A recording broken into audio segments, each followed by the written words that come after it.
Merci Jeanne Cancard et Fabrice Elsner. Éric Borghini, vous êtes en ligne avec nous, merci et bonsoir. Vous êtes membre de ce COMEX de la FFF. D'abord, est-ce que cette mise en retrait de Noël Le Graët a été nécessaire et est-ce qu'elle a été prise, la décision a été prise à l'unanimité? Oui, la décision a été prise à l'unanimité sans vote. C'est-à-dire que nous avons eu une discussion euh, intense, une discussion avec beaucoup de cœur, un peu comme dans un conseil de famille, où la famille s'est réunie et on s'est dit tout ce qu'on avait sur le cœur, on a parlé en toute liberté, le président a écouté tout le monde, chacun a donné son avis et finalement, cette solution de la mise en retrait est apparue comme, en effet, la solution de la sagesse et elle a été validée par tout le monde. Alors, il n'y a pas eu un vote formel, mais c'était tellement évident que tout le monde a approuvé, cette mise en Et retrait. qu'est-ce que vous lui Et, avez dit, vous, Éric Borghini, par exemple? Qu'est-ce que vous lui avez dit? alors, moi, j'étais sur une ligne un peu plus dure. Moi, j'étais partisan d'une démission du président dès à présent, avant même que le rapport d'expertise de l'expertise de l'audit du ministère soit rendu public. Mon analyse était que la situation était tellement grave que finalement, on aurait beaucoup de mal à inverser la tendance. Et donc, moi, j'avais préconisé au président de se retirer dès à présent définitivement. À la suite de mon intervention, Jean-Michel Aulas est intervenu pour dire une démission, c'est peut-être excessif, mais une mise en retrait. Et donc, on a discuté entre nous de cette idée de la mise en retrait. Et finalement, le président a accepté de l'idée et il a proposé de se mettre en retrait et que Philippe Diallo, conformément à nos statuts, lui qui est notre vice-président délégué, prenne l'intérim jusqu'à ce que le rapport du ministère soit déposé, plus précisément jusqu'au premier comité exécutif suivant la publication de ce rapport. D'accord. Voilà. Mais il y a des choses qui sont avérées dans le rapport. Vous avez déjà des éléments de ce rapport, du comportement de Noël Le Graët vis-à-vis des femmes, notamment? Alors, nous n'avons, enfin moi personnellement, je n'ai aucun élément. Je ne pense pas d'ailleurs que mes collègues en aient davantage, puisque sinon ils m'en auraient parlé. Ce que le président a tenu à nous dire dès le début de la réunion, il a dit j'ai rien fait. Je n'ai rien fait, je n'ai rien à me reprocher, et le rapport ne contiendra rien contre moi. Voilà ce qu'il nous a dit pour commencer la réunion. Donc, voilà, on en est là. Il a été entendu par les inspecteurs généraux hier après-midi. Donc, il avait peut-être des éléments que nous n'avons pas. En tout cas, c'est comme ça que s'est exprimé, juste avant de présenter ses excuses au COMEX pour les déclarations concernant Zinedine Zidane et puis également pour, sur la forme, la manière dont le contrat de Didier Deschamps a été renouvelé sans avoir informé les membres du COMEX, même si l'équipe de France est un domaine réservé du président depuis des temps immémoriaux, même depuis avant Noël Le Graët. Hein. Mais bon, voilà, la dernière fois, il avait fait un petit COMEX en visio pour nous dire j'ai décidé de renouveler Didier. On fait un petit tour de table. Est-ce que vous êtes tous d'accord avec moi? Voilà. Cette fois-ci, ça n'a pas été fait. Alors, ça a gêné certains de mes collègues, pas moi, je dois le dire, puisque moi, je suis tellement pro Didier Deschamps que, de toute façon, je me suis réjoui avec toute l'Assemblée fédérale qui lui a réservé une standing ovation. Sur le fond, il n'y a pas de sujet, hein, tout le monde est d'accord. C'était vraiment sur la forme. Et le président a tenu à présenter ses excuses au COMEX également sur cette question. Une dernière question, Monsieur Borghini. Est-ce que la Fédération française de football sera éclaboussée et sort affaiblie de cet épisode Le Graët? Écoutez, c'est tout le paradoxe. Alors que la Fédération française de football est florissante, elle a des résultats exceptionnels, tant sur le plan sportif que sur le plan économique, que sur le plan de la formation, du travail que nous effectuons dans les territoires, dans les ligues, dans les districts, enfin, tous les marqueurs sont au vert. Je rappelle quand même que l'année dernière, nous avons consacré 104 millions d'euros, 38 millions du budget pour le football amateur. On est la première fédération en Europe à faire autant pour le secteur amateur. Et ça, c'est la décision de Noël Le Graët. Parce que je tiens quand même à rappeler que Noël Le Graët, bon, certes, nous sommes face aux problèmes que vous savez, mais Noël Le Graët est un immense dirigeant, un des plus grands dirigeants du football français de ces 50 dernières années. Et il a fait un travail considérable. Bon, maintenant, nous avons à résoudre le problème que vous savez. Et c'est sûr que l'image de la fédération a été impactée par cette succession d'affaires. Voilà. Très bien. Merci beaucoup d'avoir pris un peu de temps pour nous parler, M. Borghini, donc membre de ce fameux COMEX de la FFF. On a en plateau Lionel Rousseau, journaliste à Europe 1, et notre ami Jacques Vendroux. Jacques, voilà, la décision de mise en retrait, elle était inéluctable. Il fallait que quelque chose se passe à la tête de la FFF. Elle était indispensable. C'est-à-dire qu'à partir du moment où on a tous constaté ce qui s'est passé dans le football, je veux dire, c'est un moindre mal. On va dire ça comme ça. Je ne dis pas que c'est la solution idéale, mais en tous les cas, un moindre mal. Pour le moment, Noël Le Graët est en retrait. Il n'a plus le droit, je veux dire, de signer, entre guillemets, ce qu'on peut appeler les différents dossiers de la fédération. Il s'est excusé sur un nombre de choses, pourquoi pas. Sauf que ce qui est important aussi, c'est qu'au moment où on parle, le président ne peut plus travailler et la directrice générale, ça c'est très important, oui, Florence Ardouin, a été démise de ses fonctions de directrice générale. Attention, elle est mise à pied avant éventuellement, je veux dire, une entrevue avec ce qu'on appelle le DRH de la Fédération française de football. Donc actuellement, il y a seul Philippe Diallo qui va assurer ce qu'on peut appeler les affaires courantes. Mais il ne faut pas traîner. Alors quand on me parle du rapport, on me dit, on attend le rapport, etc. On y reviendra si vous voulez, Laurence, exactement, mais c'est important. On va revenir dans un instant parce qu'il faut qu'on fasse une toute petite pause, mon cher Jacques Vendroux. 18h16, on se retrouve dans Punchline sur CNews et sur Europe 1. Croyez-moi, pendant la pause, les débats ont continué sur le plateau. Jacques Vendroux est là, Lionel Rousseau aussi. Lionel, on parle de cette mise en retrait forcée de Noël Le Graët, de la Fédération française de football, évidemment avec l'affaire Zidane, mais aussi avec ce rapport qui a été demandé par le ministère des Sports sur les comportements, on ne peut plus déplacer sans doute de M. Le Graët. Il y a eu le témoignage de Sonia Swede, entraîneuse de football, qui dit dans des termes très crus que M. Le Graët lui a fait des avances très, très prononcées. Sa mise en retrait, elle était indispensable. Et malgré cela, ça va impacter la fédération. Sa mise en retrait était indispensable, mais à l'heure d'aujourd'hui, sa démission est indispensable. Et moi, je m'étonne qu'il n'ait pas démissionné ou qu'il n'ait pas été démissionné, comme le disait tout à l'heure le membre du COMEX, puisque c'était une discussion en famille. Là, j'ai plutôt l'impression que ça ressemble, mais pardon, ce n'est que mon avis personnel, et mon petit avis personnel en toute humilité, à un petit arrangement entre amis.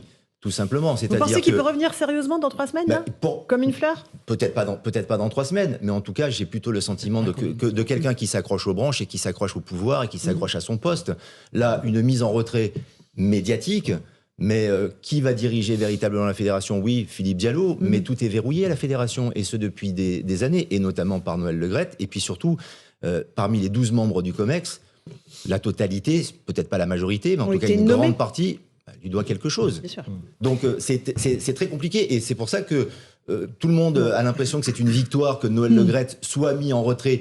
On ne sait pas jusqu'à quand, en attendant le résultat d'un audit dont on ne sait pas aujourd'hui si véritablement il sera à charge contre Noël Le Graët. Donc pour l'instant, on attend, on patiente et on verra bien, mais il ne se passe rien, il n'y a pas de sanction. Karim Zerebi, consultant CNews. Je suis d'accord avec Lionel Rousseau, et pas simplement parce qu'il est Marseillais d'origine, donc je pense que son analyse est fine. Non mais c'est vrai, le cas Le Graët n'est pas définitivement tranché avec cette décision. Il est écarté momentanément jusqu'au résultat de l'audit. Rien ne dit ce que dira l'audit. Rien n'indique que Le Graët sera démissionnaire à l'issue. Ça veut dire que potentiellement, il y a quand même une option qui est celle de voir Le Graët revenir si l'audit n'est pas si fourni que ça. En revanche, si l'audit est fourni, effectivement, ce n'est qu'un report concernant sa démission. Moi, je me suis surpris à entendre quand même Éric Borghini, le membre du COMEX que nous avons entendu tout à l'heure, nous parler quelque part du sauvetage Le Graët par Jean-Michel Aulas. Je suis assez surpris, parce que Jean-Michel Aulas est quelqu'un pour lequel que j'ai du respect, qui a fait des choses immenses à Lyon dans son club. Pourquoi il sauve le soldat Le Graët. Alors qu'il y a énormément de charges, et pas seulement la sortie candidate, le harcèlement, le fonctionnement antidémocratique de la Fédé. Même Éric Borghini, qui semble être quand même plutôt pro Le Graët depuis un moment, nous dit, membre du COMEX, on a été mis devant le fait accompli. Il était sur la ligne d'émission. Il était sur la ligne d'émission. Ça veut dire que des proches de Le Graët étaient sur la ligne d'émission. Il a fallu que des voix s'élèvent pour le sauver. Moi, franchement, reculer pour mieux sauter, je ne sais pas si ça rend service au football français. Il aurait fallu tourner la page Le Graët et repartir sur de nouvelles bases. Philippe Guibert, un petit mot, et Jacques Je pense qu'il y a eu une volonté de ne pas humilier Noël Le Graët, mais ça me paraît fort difficile pour lui, dans un mois, même dans un mois et demi, de revenir et de dire je continue mon mandat jusqu'en 2024. Ça me paraît quand même assez mal engagé. Alors ensuite, sur la façon dont ça se passera, là on verra bien et j'ai pas d'informations, mais tout de même, Noël Le Graët, son image est profondément écornée et le foot français ne peut pas repartir après ce qui s'est passé en conservant Noël Le Graët à la Fédé, c'est du moins mon avis. Jacques Vendroux, la question maintenant c'est qui peut remplacer? Alors, le problème, je crois qu'on a tous un peu raison sur ce plateau. Il est impossible que Noël Le Graët revienne aux affaires en tant que président de la Fédération française de football. Je veux dire, même si quelque part, c'est quelqu'un qui a fait du très bon boulot, mais dans une autre vie. Il a tout gâché cette dernière année, comme tout le monde le sait, etc. Donc je vois mal Noël Le Graët revenir et en tous les cas être réhabilité par le COMEX qui a essayé, qui pour le moment l'a mis à l'écart. Et donc l'idéal, c'est que faut peut-être profiter, et on en parlait, il faut peut-être profiter de tout ce qui s'est passé ces derniers jours. Pour faire le ménage ? Pour faire un ménage. Ouais. C'est-à-dire, quand je dis un ménage, je ne dis pas que tous les gens du COMEX sont à virer. Je dis simplement qu'il faut essayer de trouver une belle personne, comme on dit souvent entre nous, capable de fédérer et de redonner de la crédibilité à la Fédération française de football. Qui, Jacques ? Non mais moi je pense, et évidemment il y a Michel Platini. Mais Michel Platini, il est en vacances, il se repose, il réfléchit, il fait les questions, il fait les réponses. Est-ce que ça vaut le coup de revenir alors que j'étais président de l'UEFA, etc. C'est des questions qui sont complètement légitimes quand on s'appelle Michel Platini. Super incarnation. Est-ce qu'il a été blanchi dans l'affaire ? Mais oui, il est blanchi. Okay, c'est important de le dire. Il est blanchi à 99%. Si je puis me permettre, il y a encore une procédure. Il y a eu un appel de l'affaire de Michel Platini, et cet appel peut surseoir encore dans quelques années. Donc il y a une épée de Damoclès néanmoins. Moi, je souhaite que Michel Platini, vous savez que je l'adore, c'est mon idole. Je souhaite que Michel Platini soit président de la Fédération française de football. Non, mais Lionel, là, on parle de la personne idéale. Oui, mais s'il y a son affaire de justice en Suisse qui continue, qui est prolongée, et si dans 2 ans ou 3 ans, le président de la Fédération française de football, Michel Platini, est jugé par la justice suisse, ça peut être problématique. Non, mais c'est là. Donc ça peut être un problème. Attends, il est prêt. Non, c'est là. Non, attendez. Il faut trouver quelqu'un pour remettre. Il faut trouver quelqu'un pour remettre la fédération à l'endroit avec quelqu'un d'emblématique, même si Michel peut encore éventuellement avoir des soucis, ça ne sera pas avant 2 ou 3 ans, donc il a le temps de remettre la fédération nickel. Et il n'y aurait pas un autre Michel, peut-être ? Il y a moi je crois beaucoup en Michel Denisot. Michel Denisot est quelqu'un de consensuel, qui est tout à fait capable d'être le président de la Fédération française de football. On le connaît tous, et moi je rêve, mais ça c'est dans une autre vie, moi je rêve d'un Thuram. Thuram, il est au-dessus de tout ça. Je veux dire, il est capable de devenir président de la Fédération française de football. Ça, mais moyen terme. Mais dans l'urgence, effectivement, Michel Denisot, Michel Platini sont 2 figures emblématiques. Mais il faut oser. Qui tente rien n'a rien. Est-ce que les gens du COMEX ont envie de demander à Michel Platini, ou à Lilian Thuram, ou à Michel Denisot ? Parce que, comme le dit très justement Lionel, ils sont très bien entre eux. Ils s'arrangent très bien entre eux. Surtout, ils sont candidats à l'élection et à la présidence de la fédération pour certains d'entre eux. Pas tous. Pas certains. Pas tous. Jean-Michel Aulas. Donc, ils ont des velléités. Pas avant Jean-Michel 3 ans. Vous avez Jamel Sandjak, qui peut être un excellent candidat. Qui s'est présenté déjà et qui a été le rival de Noël Le Graët lors de la dernière élection. Après, ils sont réconciliés. Ça, c'est la politique. Enfin, il s'était présenté. Non, mais Marc Keller, il ne peut pas tant qu'il n'a pas vendu son club. Et le football dans tout ça, messieurs. Et le football. Sauf que sur le football. Et les petits gars qui jouent là, comme ça, dans les petits clubs amateurs, là. Quelle image ça renvoie ? Borghini a raison. C'est la première fois que les clubs amateurs ont autant d'argent. Donc, le boulot, il a été fait et les clubs amateurs sont préservés. Ça, c'est le plus important. C'est la première fois que la Fédération française de football est aussi riche et a récupéré beaucoup de dividendes pour reverser aux clubs amateurs. C'est quand même le point de départ de tout, parce que le foot amateur, c'est le point de départ de tout, et qui vous permet de trouver les joueurs qui sont en équipe de France, etc., etc. Moi, je crois que maintenant, il faut attendre tranquillement 1 mois, et puis, de toute façon, Noël Le Graët, très honnêtement, Il même moi, reviendra si pas. je le répète, On j'ai eu a bon entendu ce rapport que vous avec disiez, lui. Jacques. Je veux dire, Alors, il est obligé de partir. J'ai Il une est autre obligé de question partir. pour Lionel Rousseau. On a écouté Didier Deschamps, super prudent, comme d'habitude.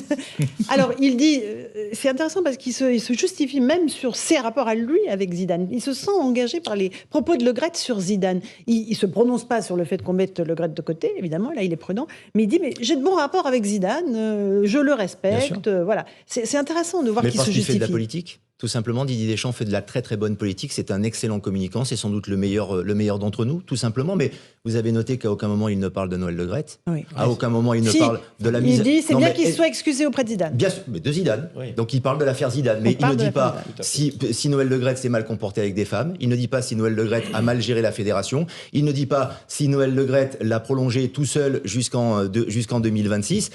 Non, il dit mon rapport avec Zidane. Le président a bien fait de s'excuser parce que Zizou est quelqu'un dans une autre vie avec qui j'ai partagé beaucoup de choses, à savoir la Coupe du Monde 98 et l'Euro 2000 notamment. Mais à aucun moment il ne parle de Noël Le Graët parce qu'il est lié à Noël Le Graët. Et oui. Ils sont comme ça. Eh oui. Et il pourrait être membre du COMEX, Didier Deschamps, il aurait voté exactement la même chose, il n'aurait pas demandé la démission de Vous Noël Le croyez Graët. Vous Ce serait croyez se tirer une balle dans le pied. Ça voudrait dire que la prolongation de son contrat serait caduque. Bon. Puisque là, On va aujourd'hui, le l'écouter, COMEX a Deschamps. validé la prolongation de son Je contrat. vous propose qu'on l'écoute à nouveau. Je ne sais pas si David, qui est en régie, a le son de Deschamps. On écoute Didier Deschamps. Ses propos, comme il l'a reconnu et admis, étaient inappropriés. Et je trouve que c'est une très bonne chose qu'il ait pu présenter ses excuses à Zizou.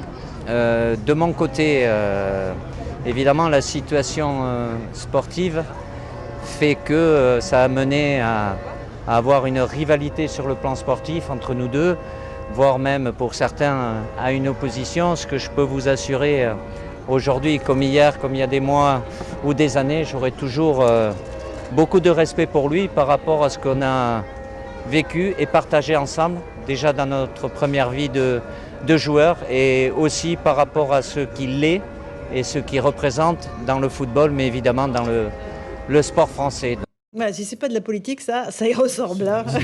Philippe Guibert, Jacques, Jacques Vendroux, non, mais et je veux Karim. dire, je sais que je vais heurter certaines. Quel est l'intérêt aujourd'hui de Didier Deschamps de tenir des propos sur Le Graët. sur Le Graët? Quel est son intérêt? Je veux dire, si, comme le dit très justement Lionel, c'est de la politique. Il n'a aucun intérêt, Didier Deschamps, au moment où on parle, à prendre la défense ou être d'accord avec Noël Le Graët. Il vient d'être nommé. Ça y est, c'est acté. Il vient d'être nommé donc, encore pendant 4 ans. Il est libre, il n'a pas envie de parler, il ne parle pas, il a envie de parler, il parle. C'est tout. Oui. Non, mais, Alors, en fait, Karim.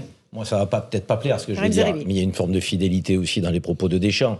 La fidélité, je sais que c'est pas beaucoup récompensé dans notre société aujourd'hui, mais il va pas tirer sur celui avec lequel il a fait quand même un bout de chemin en équipe de France, qu'il a reconduit jusqu'en 2026, qui a une confiance inouïe en lui, et dont il qualifie les propos d'inappropriés sur Zidane et pas de scandaleux ou d'inacceptables. Donc même les mots sont pesés, je veux dire, dans la sortie de Deschamps. Donc ça veut dire que lui, il conserve une amitié avec Le Graët, mais on peut pas lui en vouloir. Je veux dire, qu'on peut avoir des amitiés avec des gens qui ont fauté.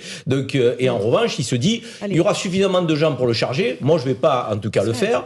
Et je vais rester sur une posture. Zidane, Deschamps, je vais essayer de faire preuve un peu de diversion. Ça fonctionne. Mais je vais vous dire, il a une carrière, ce type-là, qui est impressionnante. Quand vous êtes passé par Marseille et Tapi, quand vous avez fait l'équipe de France 98 avec Jacquet, quand vous êtes allé à l'étranger, vous avez, si vous voulez, tous les trophées, vous êtes le joueur le plus titré, et que vous avez fait ce qu'il a fait en équipe de France, évidemment qu'il pourrait faire de la politique et peut-être remplacer Emmanuel Macron en 2027.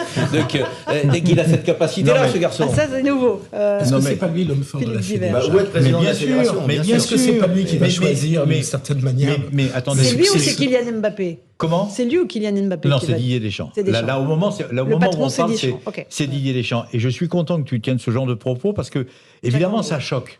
Ça surprend que Didier ne prenne pas la défense de Noël Le Graët ou enfonce Noël Le Graët comme certains le font avec beaucoup de plaisir et certainement beaucoup de justification par rapport à tout ce qu'il a dit. Sauf que Didier, c'est un mec que je connais vraiment bien.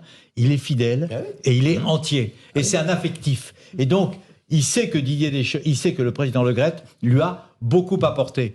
Il veut pas faire comme les autres, donc il est discret. Et moi, je trouve que c'est tout à fait honorable de la part de Didier. Lionel Rousseau. Mais non, mais écoutez, ça veut dire que même au sein de la Fédération française de football ou dans le football français, On ne balance pas, ça rappelle peut-être des choses, on ne parle pas, on garde le silence. Moi, je trouve que le silence de Didier Deschamps sur l'affaire de Noël Le Graët, pas sur les propos avec Zinedine Zidane et sa relation avec Zizou, sur le comportement et sur le cas Le Graët et sur sa mise à l'écart notamment, son silence en dit long. Je trouve que c'est un silence pesant, qui est même d'une violence assez sourde, parce que c'est l'homme le plus important du football français, Didier Deschamps. En effet, son palmarès parle pour lui, et le vrai patron, c'est le sélectionneur. C'est lui, c'est la vitrine de l'équipe de France. Qu'il a dans la gestion de la Fédé en tant que Eric Revel, tout ça, lui, il gère l'équipe, le terrain, la technique. Non, pas uniquement. Il a un bureau à la fédération, il travaille à la fédération régulièrement. C'est un salarié. C'est un salarié, et c'est lui qui donne les décisions sportives et qui va beaucoup plus loin que ça. Il fait même du lobbying, il a un leadership au sein de la fédération qui fait que, même dans la conversation intime qu'on a pu surprendre entre Noël Le Graët et dans cette interview qu'il a donnée à la radio la semaine dernière et Didier Deschamps, il lui a dit « Ne t'inquiète pas, quand je serai plus président, on va choisir un autre président. » Elle est où la démocratie de l'élection de la Fédération française de football? Le Graët, bon, là aussi, il y a du chambrage. Attendez, faut pas tomber, faut pas toujours être dans le premier degré. C'est-à-dire que là, franchement, moi, je suis Didier Deschamps. Franchement, avec Geoffroy, on écoute les experts et c'est fascinant. Et c'est fascinant de voir que dans tous les restaurants, il y a une salle à côté, que dans la salle, c'est moins joli que ce qu'on sert comme plat. Mais moi, ce que je note quand même, c'est que Didier Deschamps, il me semble déjà avoir pris du champ. Je suis pas un expert du foot, mais j'aime bien les mots. Pourquoi je dis ça? Parce que il ne le cite à aucun moment. Il ne dit pas Noël Le Graët ou le président. Il dit il. Oui, mais peut-être que la question a été formulée de façon... Oui, non, mais d'accord. Mais quand il dit qu'il a été de nouveau réadoubé comme il dit, le président... Et là, il dit il a déjà pris du champ. Il est l'heure du rappel des titres.